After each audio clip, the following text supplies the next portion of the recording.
Hello everyone, today I'm gonna explain how can we find x and y intercepts for a function.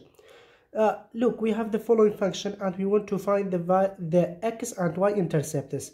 The first function we have fx is equal to x power 2 plus x minus 2.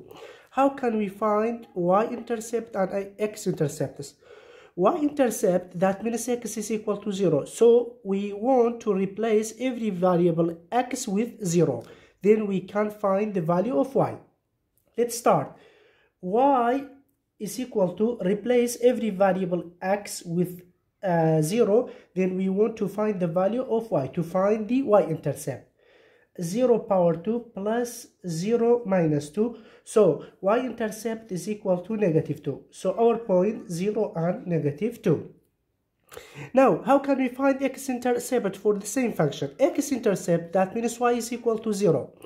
So x power 2 plus x minus 2 is equal to 0. Now, factor, by factoring, open to bracket,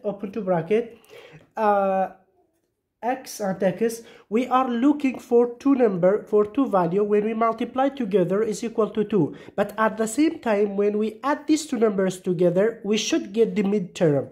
So we have plus minus plus 2 and 1, because when we multiply these two numbers together is equal to 2. 1 times 2 is 2, but at the same time when we add these two numbers together we should get the midterm is equal to 1.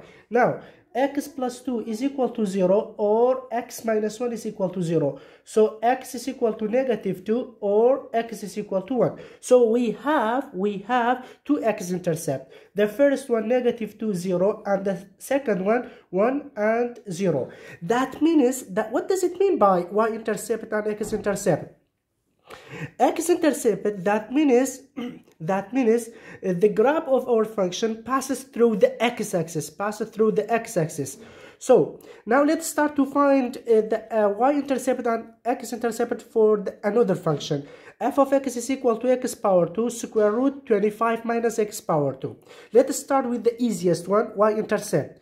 Y-intercept, that means x is equal to 0. So we will replace all of the variable of x with 0. So y is equal to 0 power 2 square root 25 minus 0 power 2. So it's equal to 0, and 25 minus 0 is 25. Square root of 25 is 5. 0 times 5 is still 0. So y-intercept is 0, 0. Now, how can we find x-intercept? X-intercept, that means y is equal to 0. So x power 2 times square root 25 minus x power 2 is equal to 0.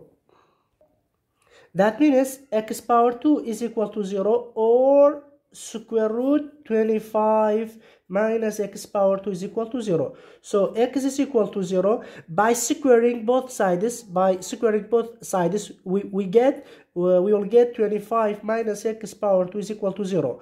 So x power 2 is equal to 25, then x is equal to plus minus 5. So we have three x-intercepts, 0, 0, and 5, 0, and negative 5, 0.